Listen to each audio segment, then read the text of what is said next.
Job continued his discourse.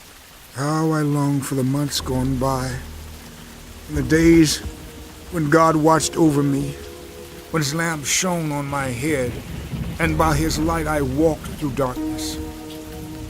Oh, for the days when I was in my prime, when God's intimate friendship blessed my house, when the Almighty was still with me and my children were around me, when my path was drenched with cream and the rock poured out for me streams of olive oil.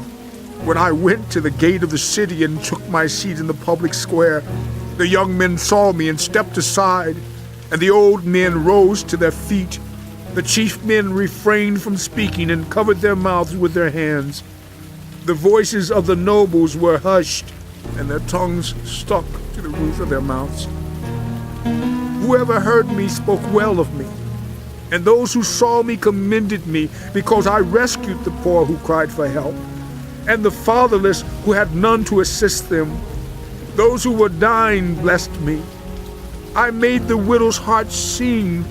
I put on righteousness as my clothing.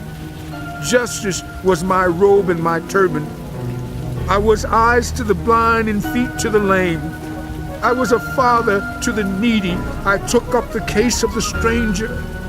I broke the fangs of the wicked and snatched the victims from their teeth.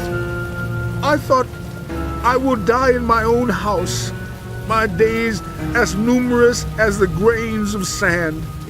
My roots will reach to the water, and the dew will lie all night on my branches. My glory will remain fresh in me, the bow ever new in my hand. People listened to me expectantly, waiting in silence for my counsel. After I had spoken, they spoke no more. My words fell gently on their ears. They waited for me as for showers and drank in my words as the spring rain.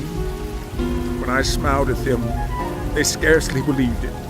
The light of my face was precious to them. I chose the way for them and sat as their chief. I dwelt as a king among his troops. I was like one who comforts mourners.